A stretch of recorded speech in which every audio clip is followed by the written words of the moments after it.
Avengers 3 would already be over. Okay? And they could introduce, Spider-Man in it. This is how they can do it. Sony, okay, can rent the character of Kingpin from Daredevil that Marvel owns, okay, rent it to Sony. So the Kingpin can show in the Amazing Spider-Man 2 or Amazing Spider-Man 3, okay? And that way, they can lend Spider-Man into Marvel Cinematic Universe or Marvel Studios, okay? Now listen to this. And this is very cool. Remember, Scarlet Witch and Quicksilver and Cable are members of X-Men, but Marvel Studios have the rights to them. So let's put it this way. What if because we can't get all the X-Men characters. You don't want Marvel Studios to go bankrupt. It'll be easier to lend Scarlet Witch, Quicksilver, and Cable over to X-Men so they can do the Days of Future Past, okay? And what we get is Wolverine. Okay, onto Marvel.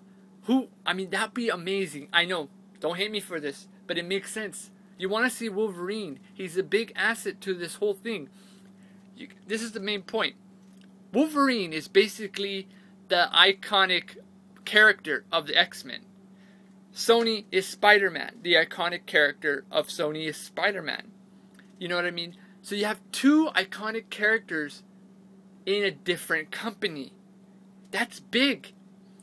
Fantastic Four, you're probably not going to get all of them, but the Thing, you can get Thing into that.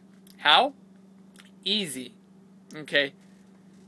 Marvel Studios, okay, has a certain character that Fantastic Four needs to complete the Kree, okay, invasion. So, I'm thinking that maybe if they can't get, they can't make, if they don't have the rights to Quicksilver,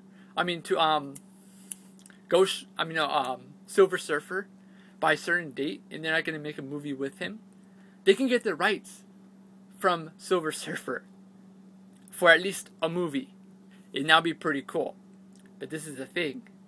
They might want to keep Silver Surfer. And so what character would you want, right? Because you can't have Galactus and Silver Surfer, The Thing. The Thing will be able to go to Marvel Studios. So you have three iconic characters from different companies joining in the Marvel Studios. And that will be big. I think that will be amazing. Okay, it's a stepping stone. That's the main point of this. It's a stepping stone for things to come. Now you know that they stepped the boundaries of this. And sooner or later we'll be able to see X-Men, Fantastic Four, and Spider-Man in Marvel Studios. You know what I mean? It can be a leading contract or a sharing contract where you can share certain characters of certain companies with Marvel Studios in exchange for other characters that they own. Marvel Studios has a lot of characters that X-Men need, and that Sony needs, and that Fantastic Four needs. So it's smart. I think that's pretty smart. And we pretty much will have the Infinity Gauntlet by that time. Okay? So yeah, I think that's an amazing thing. Don't you guys think so? So like, comment, subscribe to this video, and think about it. Would you want to see Wolverine, Spider-Man, and The Thing in Marvel Studios? I would. What characters would you do? What characters would you trade over to Marvel, to join Marvel Studios? Well, I'm Mr. Movie Comic Lover. Bye, guys.